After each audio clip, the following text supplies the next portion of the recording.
I'm really upset that the tragedy of Macbeth is in no theaters near us so that we can see it or that I can see it. What in God's holy name are you rambling about? I saw the preview for that. It looked really interesting. Yeah, it's Joel Cohen's next movie. Well, I mean, I saw the Fassbender Macbeth, and that was delightful. That's all I need. Maybe I'll watch that to hold me over. You'll have plenty of time because the thing's 18 hours, so you'll get just insouciant pauses. Maybe I'll just finish The Sopranos instead. There you go. Probably more entertaining. And how? Go ahead, Shane. Nope. I have nothing of substance to say. No, do it. I was going to try to ease John's pain by letting him know we've won another war against Taco Bell and the Mexican pizza will be coming back in April. So I've heard. If I fulfilled the threat that I gave you pre-roll, a car noise would have happened there, but I'm not going to do it because I don't want Shane to quit. There's a scream of uproarious applause somewhere, and this is episode 1 of our podcast revival and reunion. We broke up last I was going to week. say, we did have 10 years in 4 days that we experienced there. At least I personally have. I swear to Christ, if I have one more guitar break on me, I'm just going to quit breathing. Oh, no. It could be raining titties and you'd look up and get hit by a dick. Yep, twice. Just a pair of tusks just straight into my nostrils. I'm like, I didn't want this. You got disappointment for Christmas. Yeah, apparently. But we'll start off the top of everything by saying, catching dicks in the face. Hi, all come slingers, and welcome to another stirring installment of the Disinformed podcast. I'm Shane. I'm John. I'm Michael. I'm Courtney. And we have a lot to get to today, friends, so we're just going to delve into it by saying that what we typically do on this show is we dive into random esoteric nonsense, and in the course of explaining it to one another, we lie. That's the delightful sort of air that we have on the show most of the time when we are not pounding one another into submission. And speaking of which, apparently I get to offer an on-air apology this week for having dogpiled Michael so hard last week that he thought we were legitimately upset at him by the time we got off air. And I wish I had taken more time to comfort you because I feel like you've just been swimming in anxiety. But I was just like, no, I was in a bad mood.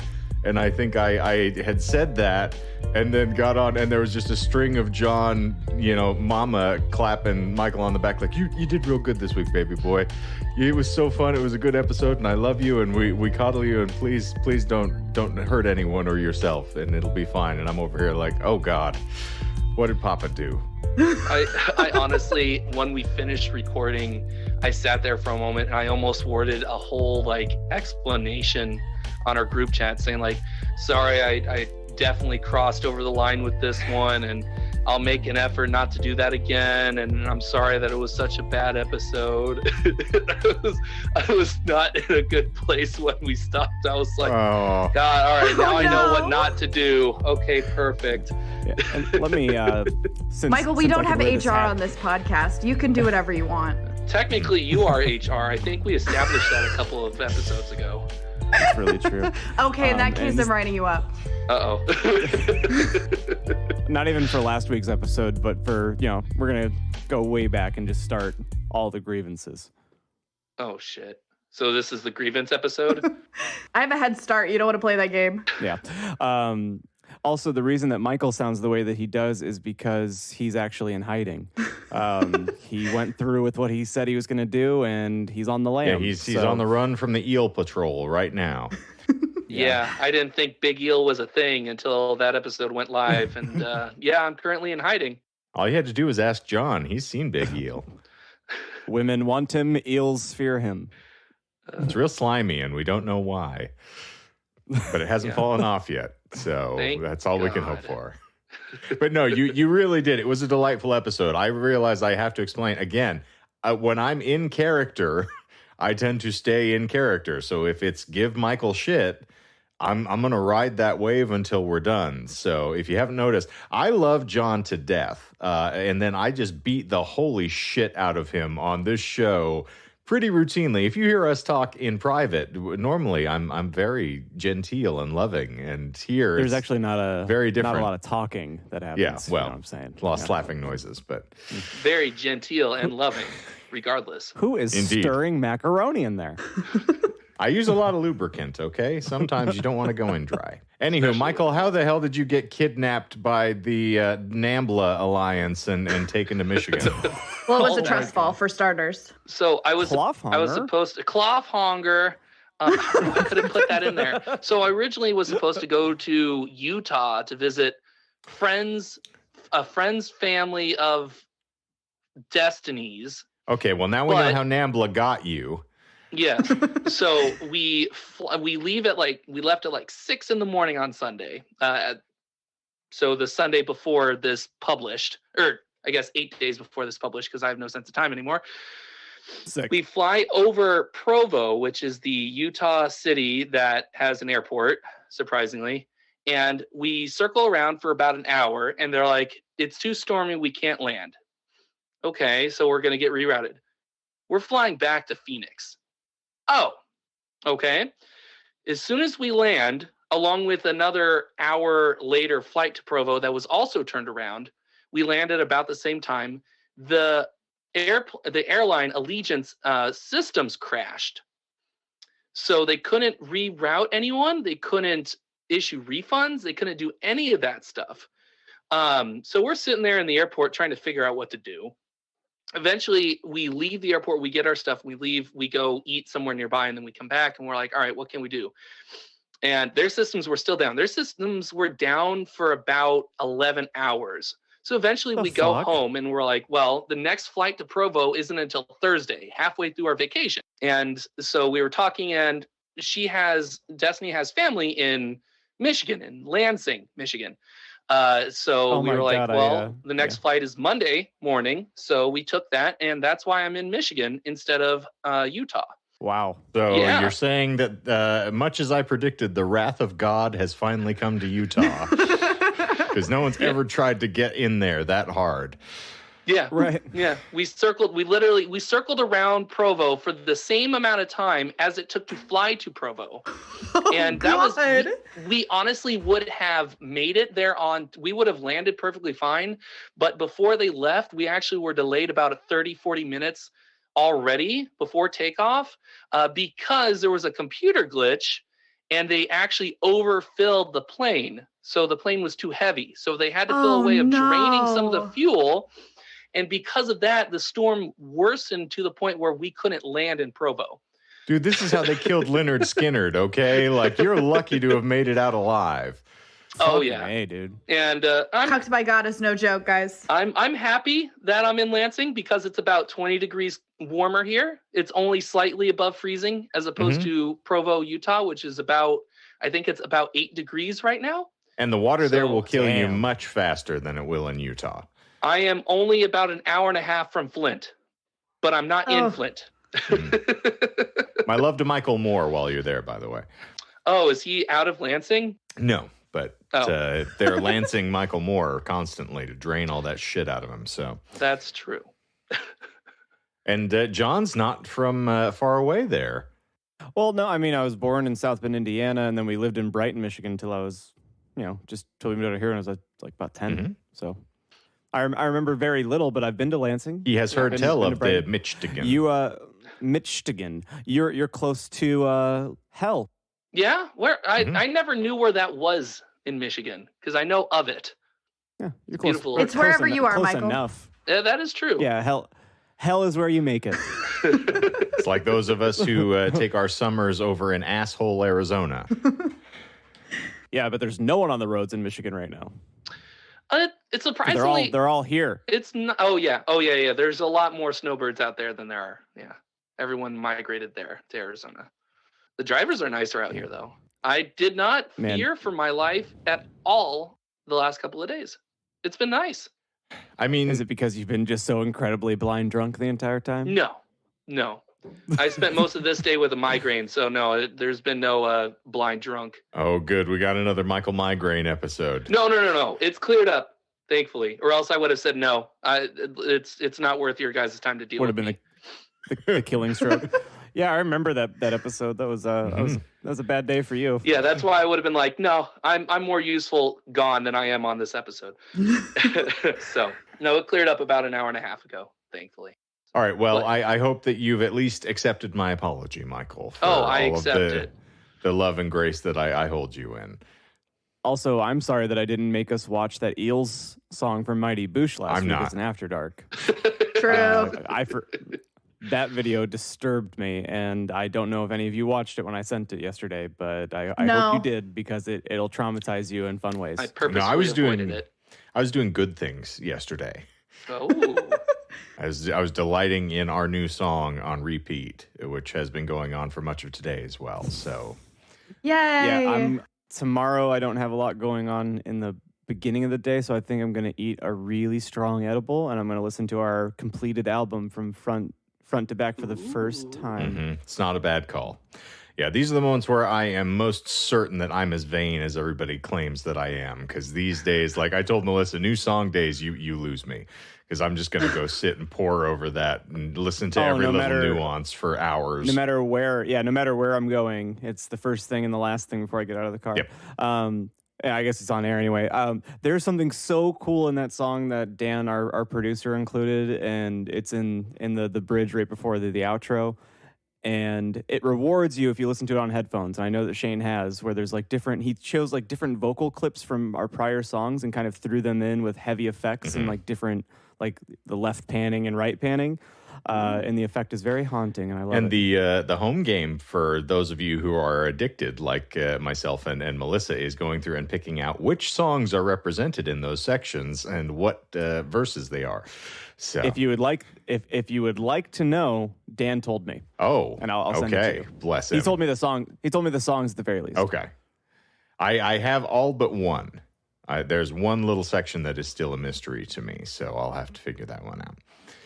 He got a really.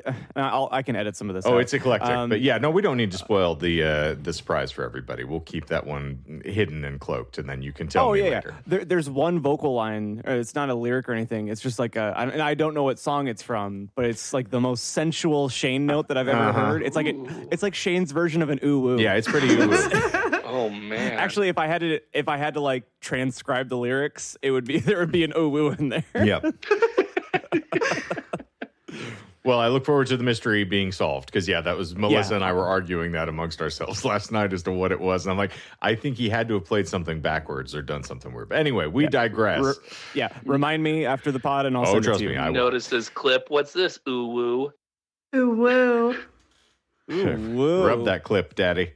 Ooh. Speaking of ooh woo, who the fuck is talking? Oh, you know who it is, motherfucker. It's you, Courtney. John. Yeah, it's John episode. Doing the Illuminati 10-part series. I have one paragraph written on a 2-part episode. No, we're going to talk about how the new Matrix film is essentially just fucking Fight Club 2 stolen and put on screen. I haven't watched it yet. I'm still spoiler free. You don't need me to spoil much of anything. Is it fun? I won't go any further because I have a feeling I might talk you out of the movie. So we'll just leave it that way. No. I'm watching it tonight or tomorrow night. Okay. So well, I will hit the group up when I. Okay. Well, we'll swap. I'll go see Spider-Man. You can watch The Matrix, and then we'll just compare notes. Boom. Sounds good to me. Ooh, I still need to see that one too. I need to see both of those. Well, we can send invitations. Depending on what we have going on, maybe we can do a special After Dark. I saw the new Kurt Warner movie because that's what my parents decided we all needed to do the day after Christmas. Kurt Warner. I'm squinting at you real hard. So wait. We're going to need to have a chat. Isn't that American Underdog? Right? Yes, it is. That's the movie? Uh-huh. Okay. Yeah. John, you are obviously not a golfer. No. It sounds familiar, but it doesn't ring any bells. He was once the quarterback for the Arizona Cardinals for a while when we made our run to the Super Bowl. Not that it means a damn thing to you because it's sports balls. But yes. Not hungry. The Arizona Cardinals are a football team based out of Arizona. Strangely enough. They're a vehicle for the sports ball. Indeed. And not to be confused with the St. Louis Cardinals, which play the balls. Right. How many standard parsecs is that from here? 7. Oh. Yeah. And the number is 42, just in case you were curious. So, Courtney, what are we talking about on this blessed event today? Well, I just really felt like after last week, we just needed like a palate cleanser. I've been practicing my alien hands because I really wanted to make this special because this is our last recording of 2021. I was gonna say, I didn't need a palate cleanser after last week. I needed a vinegar and water douche in order to make it through my week. So every episode's a gift. Yeah, eel sauce just hits different now. I don't know what to tell you guys. Damn it. I was dreading going back into any sort of sushi parlor. I'm not going to make it. Oh, mommy. Oh, God. Bless you. But with this episode coming out right at the cusp of the new year, I really wanted to give us something that would really bring some hope to us all because we're going on year 3 of the fucking Panda Express and we really need something kind of light and exciting. Orange chicken. Yeah. Are you doing a sequel to Baby New Year? Yes, exactly. Good job. They can't all be home runs, friend. As my favorite SNL skit says, this episode has everything. We've got secret societies. We've got true love. We've got rescuing attempts. It's perfect. Mormonism. And Is it I was going to say that or the training video for Arby's. Exactly. No, this topic has been close to my heart since I was about 6 years old. When I finally got my first one 4 years ago, it really changed my life forever. So I'm very excited to share it with you guys as we wrap up 2022. Is this the Jonas Brothers all over again? No. Pugs are thought to originated in China. Yeah. How many lies do you have? I have 4 lies. And yeah, I just wanted an hour of you guys listening to me talk about pugs because that's my favorite. Well, pugs aren't real, so. No. And marine life should also be questioned. I have this like weird fake cough because I've been exposed to COVID 3 times this week and my body's freaking out, but I tested negative. So I apologize, John, for your editing attempts. I'm gonna pull a Michael and just not do it. Should I just cough directly into the mic then? I added a majority of those, okay? Just because 1 or 2 get past. Yeah, it's just straw sounds he has a problem with. I'm like a condom. I'm 99% effective. Oh my God. I'm the editor this week, so that's enough editorializing from you. Ouch. I didn't hear what you said, but ouch. I love you. 67% of the time it works half of the time. I want to hear about the babies. Okay, the babies. So, like I said, pugs are thought to have originated in China, where they were bred from a breed called the Hapa, which was a royal lapdog originally known as Lochizi or foo dog. A foo dog you might know as a mythical creature. If you saw the new Shang-Chi, they actually depicted them in that movie. I thought it was Dave Grohl's side project. Is that bullshit too? No, it's not bullshit. Yes, it is Dave Grohl's new side project, the Foo Dog. Foo Dog Fighters. It's actually an illegal club you can join. I thought it was like an R&B sort of like fusion group, Foo Dog. Foo dogs are usually depicted as large stone statues, usually outside of palaces, temples, government buildings. And they're used to kind of ward off or protect from evil spirits. Kind of look like lions in general. Exactly. Yeah. Are they really out in front of governmental buildings? They are, yeah. Huh. Interesting. They have 2 iterations of them. So there's actually a male and a female, which I did not know about. The male usually has its one paw on a woven ball that's supposed to represent the earth and the unity of China. And then there's a female version that has a cub under her paw, and that one symbolizes the growth and prosperity of China. But typically you see the male one depicted more often. I actually had to Google the female one because I've never seen it before. When they're together, do they call them foo-foo? That's what happens when they get really close together. Ooh. He's asking the important questions here. Ooh, foo-foo. I found a lot of conflicting information about whether or not the original form of the pug was actually named after the foo dog, which came first, because there are some articles that state that the foo dog is actually a depiction of what the Chinese thought lions looked like before they had seen lions. based on depictions they had heard from the Silk Road and from trading on the Silk Road. So it's kind of up for debate whether or not like pugs and the foo dog are totally related. But I think foo dogs and mythology is really interesting, so I threw it in there. Okay, I can I call bullshit on whether or not they actually originated in China? It's not bullshit per my script, but we are going to get into another theory that pugs might be from Tibet. Okay, I was going to say, because they look nothing like that to me, visually speaking. Which is why I read probably 4 or 5 articles about foo dogs just to see, like, where is this coming from? They don't look like pugs. But pugs actually looked a lot different than how we know them now. Funnily enough, John's dog Albus, the fluffy pug, looks a lot more like pugs did in China than the pugs that we know traditionally today. Huh. It's because he's a fucking king. He is. They were much more fluffy. The Hapa was also the origin of the Pekingese breed, which is kind of more what John's dog looks like. So it's kind of that cross between the two. He's actually Japanese chin. I know he's Japanese chin, John, okay? Yeah, he also cross-eyed, though. And his tongue don't fit in his mouth. So if your brain was as big as his brain was, I mean, you'd understand. Technically it is. I've had scans. The pug as we know it today was actually refined in Europe. So the faces got shorter. Before they had longer snouts, usually more fluffy, and then they've kind of got the short hair over a long line of breeding. Okay, that makes sense because they've abandoned dignity for aesthetic. Yeah, Right, that's exactly. when you said refined, I had a little giggle to myself. Yeah. Refined. Yes. Oh my gosh. Look, the snortier the better. They're little pigs. Should I go get Winry so we can do some ASMR? The more they struggle to breathe, please. the more purely bred they are. Here's me wishing Exactly. Anilla would. But pugs go back a long way, at least in the sense of the Hapa and that breed in China.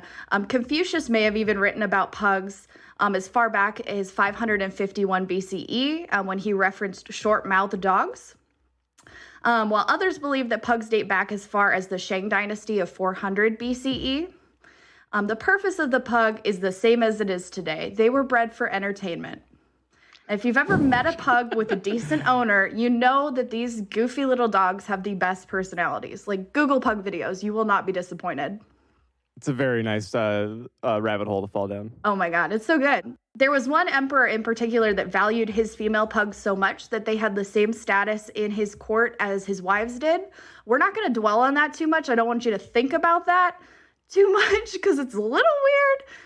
Is it but because pugs were it's a big deal. bullshit? Is that why we're not supposed to think about it? It's not bullshit. No, the No. pugs were a big freaking deal. It's because bitches be tripping. Exactly. Over them pugs. All As around. they're wont to do. Yeah. Pugs everywhere. Pugs everywhere. And pugs, Pug life. one of the reasons they were so popular is because of their wrinkly foreheads. And puppies were inspected when they were first born to see if they had a very distinct pattern on their foreheads. It looks like the Chinese symbol for prince. And if it did, those puppies were more highly prized. If a wrinkly forehead is great for the aesthetic, why the hell am I not more popular? We'll have to match up your forehead wrinkles to the pattern of this Chinese character, and then we can decide if you can be more popular. I think mine translate to Prince Albert, so it's slightly different. Oh, no. Ew. And to Shane's point earlier, another theory of the origins of pugs is in Tibet, where Buddhist monks would breed them as companions and as possibly guard dogs, which seems hard to believe. But we're going to get I think into the guard dog thing is bullshit. It's not bullshit, and we're going to get into Oh my some stories God. of how pugs have saved people because they're very good. This is a palate cleanser. My heart feels very, very happy right now. I'm writing this, and I'm like, yay! I love them so much. It is believed that pugs have chosen by the monks because of their resemblance, again, to the foo dog. So a lot of articles reference back to that. I don't think it's accurate. I actually read another article that said there was a lot of documentation of the pug's history that had been burned or lost in China. So it's really hard to say the connection there. And in Tibet, pugs were called a name that translated to hand dog. According to legend, if a human touches an eagle right after it hatches, it will be transformed into a pug dog. Obviously, if this was true, no eagle would be safe from me. Hand banana, no! And that is, I will be very frank, it's not a lie. And I found a picture of an eagle with a pug head edited onto it. And it really made my day. It was a lot. Sounds very wholesome.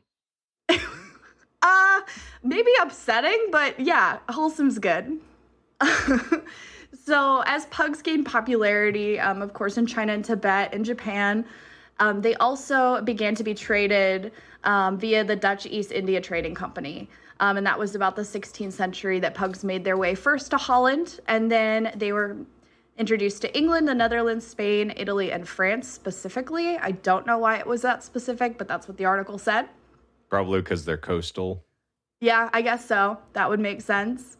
One of the things that I had the most fun reading about is how pugs got their names, because nobody knows.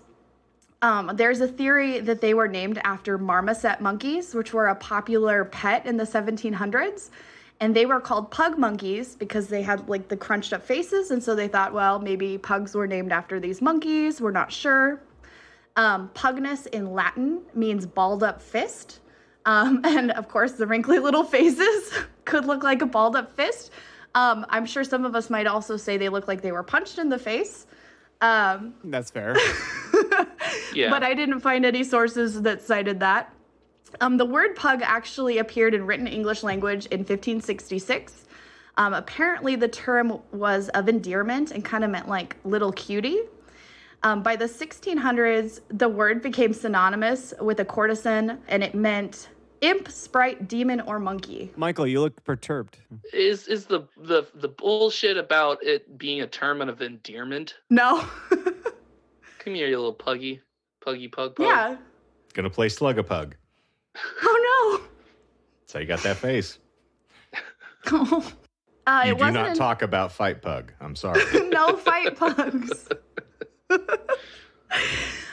It wasn't until the 1750s did the Oxford Dictionary finally recognize the word pug as meaning dwarf breed of dog. Which again, like not very flattering. But not inaccurate. No, not inaccurate. Trigger for abusive language here, apparently. I didn't say the M word, Shane. Some people are offended by dwarf. I just want you to know. Oh. The Dutch called these little cuties mopshound, which meant to grumble, which is really funny because a group of pugs is called a grumble. Yes, it is. And the name mops is still used in German and Russian today. And we're going to talk about mops more later. I'm very excited. I have a feeling I want to describe our band as a grumble every time that we move someplace now. I think you should. I think that's very accurate. It is accurate. It's a grumble of fucks, at least. If there is one thing that we do very, very frequently and well, it is grumble. So now, like I mentioned before, there are pugs that have done rescues. So we're going to talk about famous pugs in history because I was surprised by a lot of these, and I think you will be too. Lassie was actually a pug originally. Yeah. And General H. MacArthur Pug, as I recall, also helped to save North Africa. It was a good time. It's very true. Yes. Well, I don't know Very if you true. know this, guys, but George Washington was actually a pug. The hair makes sense. Yeah. True if big. In 1572, a pug named Pompey, because pugs have to have the best names, That is a great fucking dog. he saved his owner, Prince of Orange of Holland, William the Silent, by barking to alarm him and wake him up because Spanish assassins were there to kill him. Catherine the Great of Russia was known lover of pugs. At one point, she had 16 pugs, and because she loved them so much, she was allowed to take them to church services, which, of course, Is that? no, why would you take your pug to church? I don't know. They need God. Is that bullshit about Catherine the Great? It is bullshit about Catherine the Great, but her aunt, this is true about her aunt, all of it. So she had an aunt that had 16 pugs and would take them to church with her on a regular basis. Did we talk about the Great? I love that show. We're halfway through season 2. Same. Okay, It's cool. the best It's show. a lot of I fun. was like, I have It's no so- idea who the hell you're talking about. So I like that show She a was lot. I great. didn't think I would. And then Becky and I watched the first season during the Pandy. Mm-hmm. You know, season 1 of the Pandy. I actually know a human being named Pandy. So every time you do that, I'm like, say what? What you do Anyway. with the chicks with pics these days? I think The Great is very very relaxing and fun to watch for the most part. But anyway. It's Not- such a, neither here nor it's there. very silly and it's really well acted. Agreed. I like shredded cheese as much as everybody. Okay, I'm with you. Yeah, he's hip. He's with Yeah, it. you Bread should and watch cheese is it. pretty good. Another famous pug belonged to Josephine Bonaparte. Yeah, Napoleon's wife. While she was in prison, she would use her pug to send messages to her family.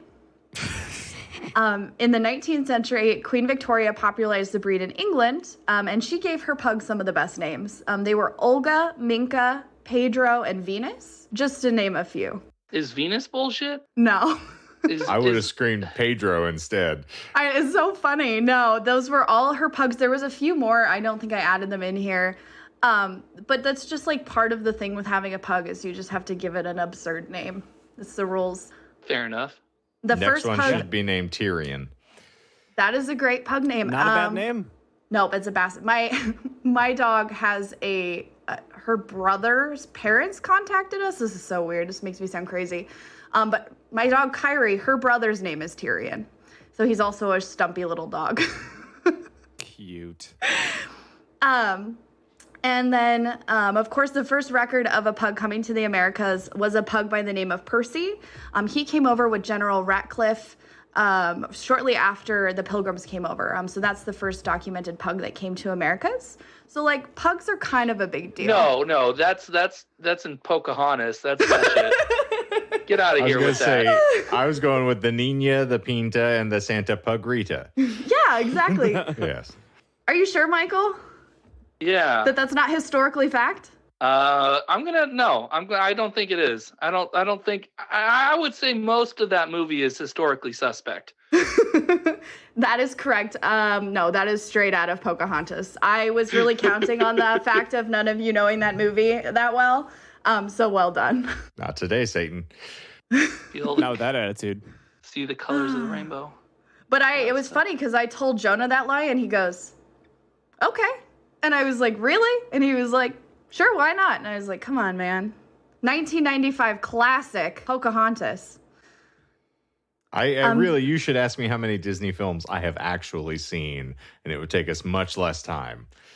I'm sure it would be the same as if I told you how many not Disney films that I've seen. Indeed. That's why you and Melissa get along so well. Uh-huh. That's literally all she did in my absence, by the way, not to cut you off. But yeah, she just caught up on every Disney film that she hasn't seen. I'll have to catch up with her and see which ones really hit recently. Mm-hmm. Now, I did mention earlier that if you were looking to join a secret society, I do have the hookup on that. Unfortunately, they have kind of dissolved, but I'm planning to start a new chapter. So back in Germany, there was a secret society called the Order of the Mop. As we know, of course, mop means pug. It's the Order of the Pug. This is all true. Oh my fucking good God. Why pugs? Obviously, because they are Why loyal not? and good at keeping secrets. Ask your pug anything. It doesn't know jack shit. It doesn't know its own name half the time. So, of course, this is a perfect secret confirm. society mascot. Secret societies, such as the Freemasons, were actually banned by the Catholic Church back in the 1700s. But the way to get around that was just to start a Catholic group for Catholic people. And this secret society was really special because if you were a Catholic woman, they would let you in the group, while as other secret societies did not allow women at the time. So this club was started by pug loyalists in 1738. Inductees would be required to wear a dog collar and scratch at the door to be allowed into meetings. And then during the initiation process, they would be required to kiss the pug underneath its tail to prove its loyalty to the group. Bullshit. This is sounding like a secret society I don't want any part in. I don't go that way. I'm sorry. This is just going over to John's house. Are you kidding me, Michael? Michael, We do you're this- wearing a dog collar as we speak. I don't think It's that you not can a play. dog collar. It's a Bluetooth headset It is today. Hello, my name's Michael. Existence is pain. What part was bullshit, John?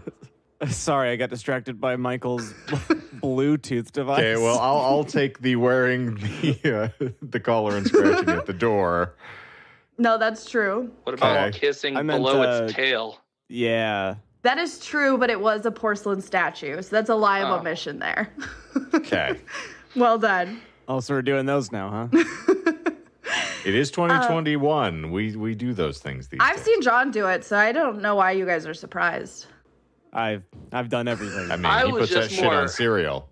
I've seen every cock on the planet. I was more credulous that was happening in the 1700s and that a lot of people were doing it in plain It wasn't a face daylight. lot of people, and it was a secret society, so it wasn't in plain face daylight, Michael. I guess. Do you think people in the 1700s ate a lot of ass or no?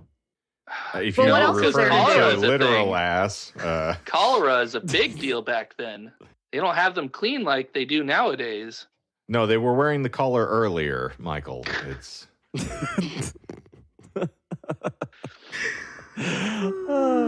Fuck. damn donkeys didn't do that. You don't think in that time though, Michael, they had like a servant that would like spit water up your a-hole to like clean it like a modern day bidet? Like I feel like the rich people probably had that. Yeah, the rich people, but we're talking about like just everyone, the common riff-raff, you know? Oh, like They you. called her the cholera Yeah. queen, and she'd just go around and clean assholes before they ate assholes. That I actually can see.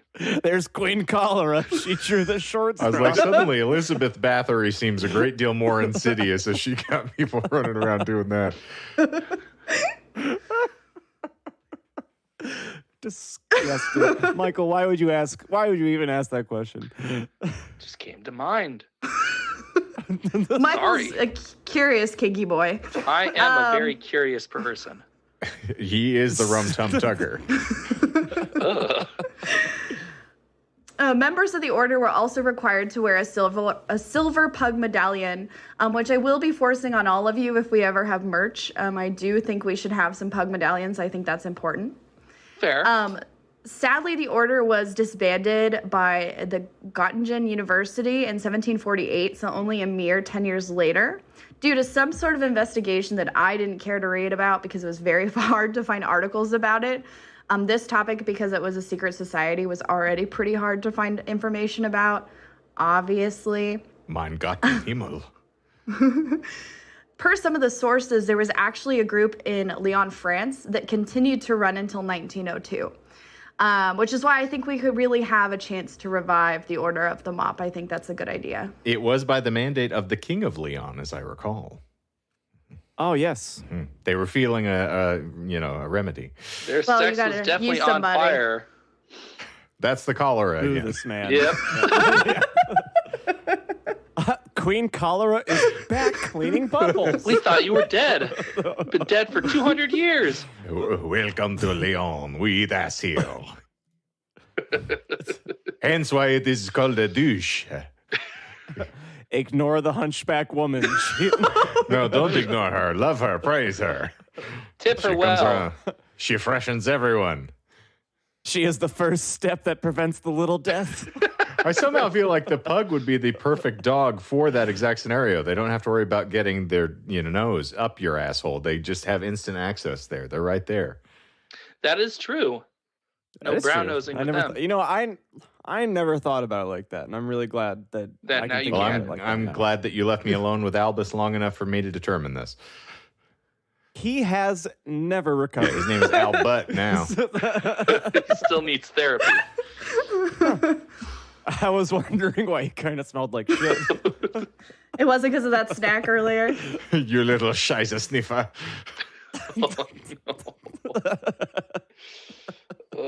Yeah, for those of you who enjoyed the holiday season, it's that scene where they're trying to get the baby brother to eat in A Christmas Story. Yes. Yeah, it's basically Albus going down on me. Man, I'm really glad that this is on a recorded medium. Show me how the piggies eat, Albus. Show me how the piggies eat.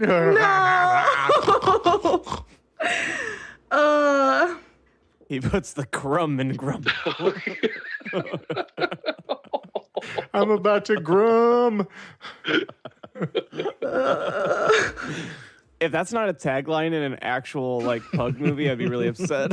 They're putting the grum and grumble. Oh, well, I'm going to take that movie Sigourney segue all the way to the bank because the next thing you wanted to talk about was famous pugs, pugs in movies. I know there's one that immediately comes to mind for some people. Dr. Dre. Yeah, that's it. Good job. I bet Michael will know. Michael, who's the most famous movie pug? You'll probably be disappointed in me, but I'm going to say Frank from Men in Black. That is correct. Damn. Got it. I'm not that much of a disappointment.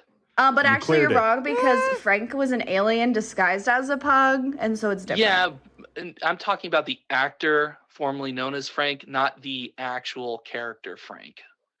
Okay, I'll let you have this win. I don't just think this they one taught time. the pug to actually speak on set. Oh, no. He had incredible dexterity with the tongue and lips. Yeah. Fair enough. What I've heard. I guess you would know more than I do, Shane. Yeah, I've done a lot of study. The pug expert. As we know, of course. Pugs for pugs. Of course, I we am know. the pug whisperer. I don't think He's a not pug aggressive, he is can dominant. whisper. Can once I'm done with it. No. Oh no! It's more like pug whimper. As Oh. Courtney said it Oh, earlier, you good can tell them God. your secrets. They're not going to tell anybody They're else. not going to tell him. I'll never tell. Why do you keep bemoaning poor Brittany Murphy? She's been in the ground for so long. I'm actually just happy that you acknowledged where the exact. Oh, quote dude, comes don't act from. like I didn't have a massive crush on that poor woman. Oh, Oh, rip. man. Anyway. Even crazy Brittany Yeah. Murphy, I'm like, oh, good, I finally have a shot now. I have a chance. It's probably why I got so attached to her watching Clueless. I was like, oh, she's just perfect. She has no clue that she's so beautiful. We can get along.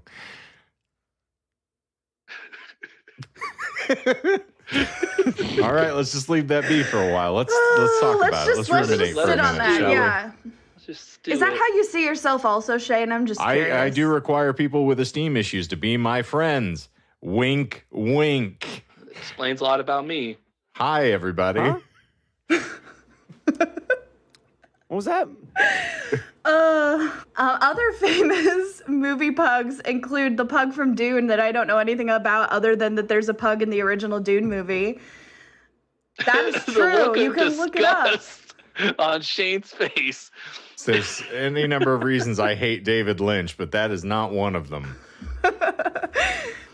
Of course, as Michael pointed out earlier. Is that bullshit? I do not remember a No, pug in there- that movie at all. So there is a pug in that movie, and they also milk a cat in that movie. Man, I need to watch that again. Apparently, it's been long enough. I have admitted that thing is an abomination to me, and I have glossed it over in my mind because I hate it so much. They use onomatopoeia for the weirding way, for Christ's sakes. It's just not worth it. Really? Yeah, So- they have hand cannons that they just speak random onomatopoeia into to make it fire as a weapon. That's what they consider the weirding way. Apparently, his name was Pugnacious. Yes. Beautiful. I kind of love it. But I mean, Patrick Stewart is in that movie. They do bear a striking resemblance. Maybe it was his progeny. Anywho, we'll look up more about that later because that makes me so happy. So yeah, we've got the pug from Pocahontas. Of course, we have the famous Milo and Otis movie, which again stars a pug.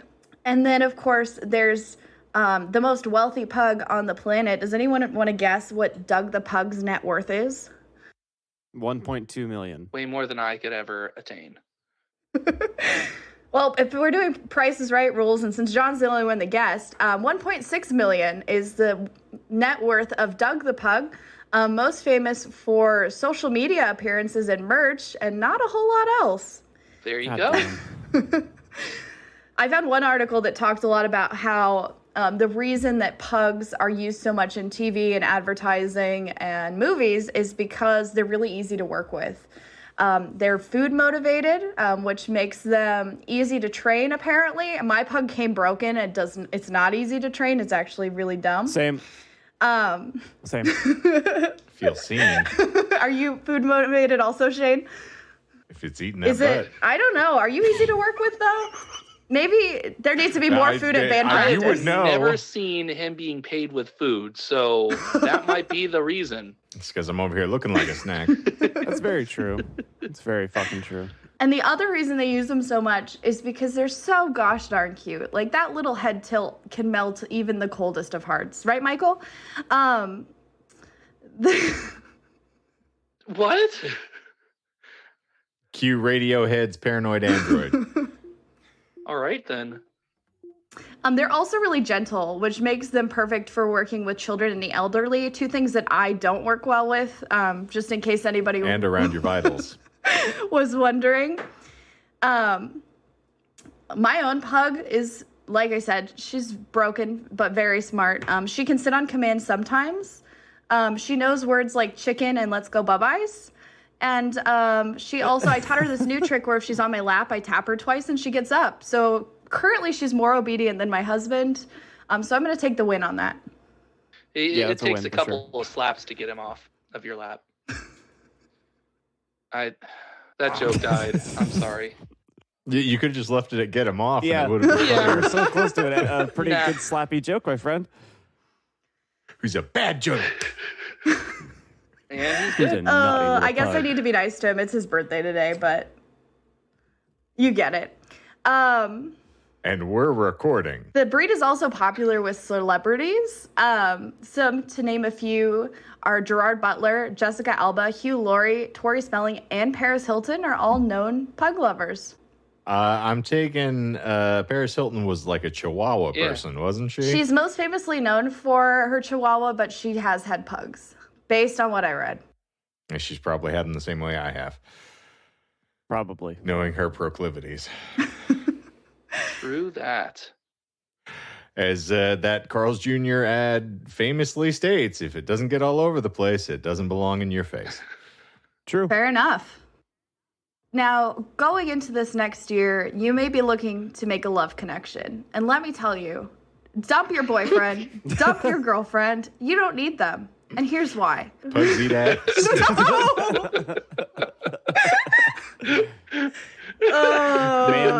Man's subservient little You buddy. guys are ruining my cute episode, you perverts. Scrum with a grum. But yet I talk about eels up horses' asses, and everyone's like, whoa, man, that's too far. I'm crying right now. You just can't see it because your screen that you're recording from is like from the 1950s. Also, there's a difference between a rim job and penetration, which you should obviously know. I like guess how that's Michael's true. over here feeling persecuted. I am. I'm actually in a holding cell. Get off the cross. We need the wood. Anyway, Courtney, you were saying. Let me just read from you. This is from the American Kennel Club's website. We're going to read this as a dating profile. Would you date this person? And I think the answer is yes. Already been answered. The pug has been bred to be a companion and a joy to his owners. He has an even and stable temperament, great charm, an outgoing, loving disposition. Pugs live to please their people, so they're generally easy to train. Their feelings are easily hurt, and harsh training methods should never be used. A pug wants to be with his family and will be unhappy if regularly left alone for long periods of time, and they can be prone to depression and anxiety. Coincidentally, just like me. But I'm thinking, like, based on that dating profile, like, sounds pretty good. I'd swipe right. Yeah, of course you would. So, of course, as we head into the new year, like, if you're feeling lonely, like, just go get a pug. It'll fix everything. And Let go, let pug. it'll probably shit on everything you love. And that's great. Yeah, that too. That's It does true. both. I do thought it have was to actually say, though, live, there is pug, some laugh. controversy over owning and breeding pugs because of the ethics of their breathing. Because of the way that they've been bred over generations, that smush face has become what is the breed standard, but it is also a major health issue. I'm really fortunate because my pug is a knockoff Kroger brand Great Value pug that we got from some creepy dude in an apartment in Mesa. So, like, her snout is too long by breed standards and makes her better at breathing. If you get a real one... Turns out the only thing she's good at. Right, exactly. For sure. It's just like a little Mr. Pibb just running around my house. The Dr. Thunder of pugs, but yes. If depending on how things go forward, it looks like the trend will actually be to breed pugs with longer snouts to try to avoid health problems because they can become very expensive. It's so cute though. My sister's a vet tech, and they've had to pop some eyes back in because they are. If you've got a bulgy-eyed pug, they can pop out. That's happened in professional wrestling rings as well. I have delightful stories I can tell you, Michael. Eye for an eye. But of course, much like any breed of dog or pet that you're looking to purchase, do the research, guys. Do the research. You should know what you're getting into. I resemble that statement. Well, that's John ruled out right there. And I want to leave you guys today with possibly my favorite story of a pug, because I mentioned before they're really loyal, and sometimes your significant other is not, and so there was a point in time where I'm on the phone, I'm doing a work call, and I tell Jonah, "Hey, can you turn the TV down?" And he goes, "Do I have to?" And I'm like, "Yeah, dude. Like, I'm getting on the phone. Like, turn the TV down." And so I get on my phone call. I get off the phone and I look over at Jonah, and my pug puppy, who was only probably 9 months old at the time, had shat on his foot while I was on the phone. So don't fuck around with pugs. You will find out. Hell yeah. Yeah, Shane. Fucking hell yeah. Oh, I found out. I understood the assignment. Ah, yes. But that's pugs, guys. That was such a nice palate cleanser. Man, I am really upset that you didn't dive into the conspiracy surrounding the fact that, a boxer is basically an overgrown pug. And if a pug is a pugilist, then it then becomes a boxer. So, I mean, there's got to be some sort of connective tissue here, some correlative. I see it, yeah. Indeed. Yes. Well, yes. I think ding. boxers happen if you pet a human baby too soon after they're born, and then they just turn into boxers. Yeah, Loki is basically a baby trapped in a dog. Yeah. Yeah. And won't go near my butthole. He's very loyal to the one and only. You've tried. Mm-hmm. Wow. What were the lies? So you guys did really good. I have one stab. All right, go for it, Michael. You mentioned like the Dutch East India Company. Mm-hmm. Is that bullshit? Was that how pugs got to Europe? No, that's true. Yeah. Really? Okay. Yeah. What? I would have thought, American Airlines. Yeah, because they had grown to be so popular. When Dutch traders had come to Asia, they had seen them and been like, "Oh, we need a few of those. Put those on the, on the wagon. I'm gonna take those back. Those are pretty cool." Okay. Yeah. All right. So for the 4 lies, which I believe you guys got 2 of, I told you that, and this is kind of a cheap shot because I would not expect you guys to know anything about Chinese mythology. But the female version of the foo dog, she does have a cub under her foot, but it has nothing to do with the growth and prosperity of China. And it actually has more to do with nurturing and protecting the inhabitants inside the building. So they do specifically only ward things that are inside their building and not things that are outside, which I thought was really interesting. That's interesting. Of course, you got that. I guess you got 3, so you did really good. Catherine the Great did not have pugs. It was her aunt that had 16 pugs. And of course, the first record of a pug coming to America was not in the movie Pocahontas. Percy the pug. And then, of course, my lie of omission, they did kiss the backsides of pugs to join the Order of the Mop, but it was a porcelain statue of a pug, which at the time, honestly, that many people kissing one thing may have been just as unsanitary as a pug asshole. So, I mean, take your pick on that. True. On account of the cholera. Well, it looks like they need to employ a queen of cholera. And that is how we got the book, Love in a Time of Cholera. Or how I learned to love the cholera. Love the pug. Stop worrying and love the pug. Well, thank you for bringing some joy back to this show. John and I went for the bone at the same time. We came up like a couple of pugs. Well, glug glug. Here's a pug. Yay. Who's Huh? who Huh? What? who is presenting next? What do we have to look forward to? Isn't Shane? That would be. I will be talking to you about Dick. Finally. Nice. I was gonna say I've been sincerely wondering hope for a you're not really long lying. time. How What does it is work? And Why does it cry? where does it come from? Where does it Why is come mine from? bleeding? Not in this economy. But yes, so we will be discussing the glorious life and times of author Philip K. Dick next week. So it should be Fuck yeah. glorious times. Nice. hmm Well, do you dream of electric sheep? Yeah. I do, in fact, frequently. And I recently read that book in a day. Bam. Weird flex, but okay. Yep.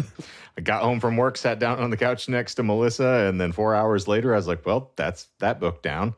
And it was much better than I remembered it being, strangely enough. That's romantically what I thought I was going to do with Dune Messiah, but then I was on vacation and the plane also, landed. yeah, that's a little more dense than PKD. Oh, I've never read anything by him, so I don't know the comparison. Okay, well, you're going to find out. I cannot wait. It'll be good times for everybody. Hell yeah. But thank you all for your glorious and attentive listenership. As always, we sincerely appreciate you being here, be it eel, pug, or dick. We hope that you enjoy it one way or the other. But if you are enjoying it, of course, we do have that little link tree down in the show notes. You can clip and find us and just tell us how much you adore everything that goes out of or into our mouths. It is a delightful time for all involved parties, and you can check in with us occasionally on the Tubes of You. Of course, we've got material there, and then Courtney is keeping the flame alive over on TikToks with all the glorious things that we do there occasionally that do not involve children saying, fucking damn it. And we hope that you've all enjoyed that there. Please keep up the good work, Courtney. And thank you all, as always, for being here and keeping the fire lit for yet another year of disinformation, because it has been delightful every single time. Yes, it has. Not a lie. We actually have some listeners now, and that's kind of fun. So thanks. The fire rises.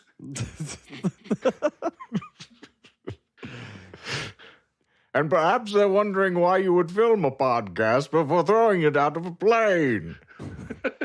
It always fucks me up. That's Littlefinger from Game of Thrones that's in that role, or not Bane, but the dude on the plane. Yeah. Yes. Yeah. Huh. It's casting. Michael, what are You they get talking to start about? discovering They're people. talking about talking the about- Dark Knight. Batman. Which is a Oh. vehicle driven by Christian Bale. How upsetting would it be if the first Batman movie I saw was the Robert Pattinson one? I wouldn't be upset. It looks like it's going to be fucking amazing. Yeah. Also, Shane has taught me that it's okay to like different Batmans, and that doesn't make you a different or lesser person. No, not at all. The first Batman I was ever exposed to was Adam West. I was gonna guess that, yeah. You got tastemakers everywhere. I want to say that I was Keaton then Kilmer, but I think I actually started with Batman Forever. That's the first one I remember seeing. Okay. It's not bad. I mean, really, looking back on it, I particularly after Batman and Robin, I am far fonder of Batman Forever than I was with many things. I think I probably liked that better than I liked Batman Returns as well. Well, the thing is, too, is that like not every fucking DC or Marvel movie has to be this existential crisis, and I think Batman Forever did a really good job, of just letting it be, what it is and have a little bit of fun with the material. So. Yeah, you have seen every shade and gradient in the course of Batman comics. They were not always a dirge. It just so happens that Frank Miller was very popular at the time that they started figuring out their shit. So that has started to kind of temper the tone of all Batman films going forward. But I digress.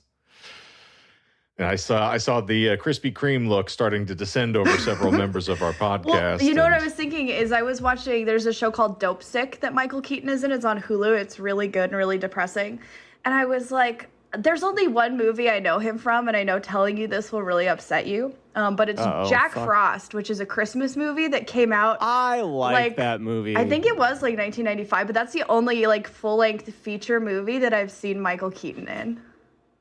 Okay, so whoa, hold up. So you haven't seen the first Spider-Man, well, technically the first Tom Holland Spider-Man film. Homecoming? No, I've not seen that one. Oh. Okay, you haven't seen Beetlejuice. Oh, I guess I have seen that one. I was going to say. Oh, I was about to say, Whoa. fuck me. I was going to lose my mind. But the one I recognize him from is Jack Frost. Okay, I was like, at least Multiplicity, something. There had to be myriad other things you could have seen. I know he did a voice in the movie Cars. He was Chick something. Yeah. Oh. Chick Hearn. I can't think of his name now. Who is the famed broadcaster for the Boston Celtics, in case you're playing the home game. Not hungry. And he sounded like he was gargling razor blades. If you ever listen to old Boston Celtics calls, Jack stole them all. That's because he was. Actually, I think Chick Hearn is the Lakers play-by-play guy. But this is one of these things that I love, which is a nice bit on this show, and then we're finally going to bring this thing to a fucking close. But to end 2021, I do have a long-standing bit where I will lie about shit that I know none of you care about. And we haven't really accumulated the listenership for people to call me out on it. I keep waiting for Dewan to actually like fact check or call me on some of the shit that I will say here. And it just hasn't happened yet. Oh, yeah. But there are things that I do dangle as like carrots for some people who are going to be like, Shane didn't know what the fuck he was talking about. And be like, It also sometimes it just means I can say things just out of complete ignorance and then claim it's part of my shtick where I'm like, I was just lying again. That's what I do. Why are you always You're literally lying? creating a backdoor. You're creating a backdoor on this podcast so you can never be wrong. Yes, indeed. Like, it's the not Tumblr fair. opens the lock. What this reads to me is that you've been listening back because you've been nostalgic and you've heard some things that were not correct, and you're like, man, I need to make sure that I create this little, save exit In the multiverse of Shane over here. Jesus Christ. I need to add a little canonical save point. I'm pretty duplicitous. I'm not going to say that hadn't crossed my mind at points where I was just like, that was just completely ignorant what I just said there. I'm going to say that was purposeful. But no, there are some times where I will say shit that is just an outright lie and watch just no one says anything. I'm like, okay, moving on. It's like, yeah, like our 48th president, Arnold Schwarzenegger. And I know him. I know that is bullshit because movies. he can't be a president because he's not American born. well, apparently you aren't familiar with the 46th Amendment, which does allow individuals of other nationalities to become president of the United States. It was, in fact, called the Schwarzenegger Amendment. Okay. Well, don't you know that Obama new was born in Kenya, Michael? Didn't you also know that Taco Bell is the only restaurant that survived the franchise wars, and thus now every restaurant is Taco Bell? Yeah, in some way, shape, or form. Michael, I'm sorry that they're very insensitive in bringing up Taco Bell. I know that you had a big part in the freedom of the Mexican pizza, and I know that's why you are, in fact, actually on the run. You're They don't being need to targeted know by that. big taco. It was actually Operation Mexican Freedom, I think, was Michael was the spearheading general of that particular war. You should see the flags that they've made with your likeness on it. It's pretty fucking crazy, buddy. I probably should have been less insensitive and said Operation Pizza Freedom. That has a little more ring to it and won't get me a group of incensed individuals. Hashtag cancel me, Daddy. You want me just to fly over Pizza Freedom? Again, remember, I still think I'm Teflon, so yeah, you do whatever the hell you want to, brother. Yeah, if you I'll do it scratch just him, because he's it'll be funny. toxic. I'll do it just because it'll be funny, because then you're just going to hear Pizza Freedom 17,000 times. My life was in your hands. His life was in your hands. His life was in your hands, dude. All right, well, your phone's ringing, dude. Ladies and germaphobes, as always, thank you all for being here, as it's a delightful time, and we sincerely appreciate your listenership. So, keep doing it. Keep coming back. It works if we work it, and you are, in fact, worth it. So for the Disinformed podcast this week, we'll do you dirty. I'm Shane. I'm John. I'm Michael. I'm Courtney. And zippity zoop, we're out of here. And we'll see you next year. Hate you fuckers.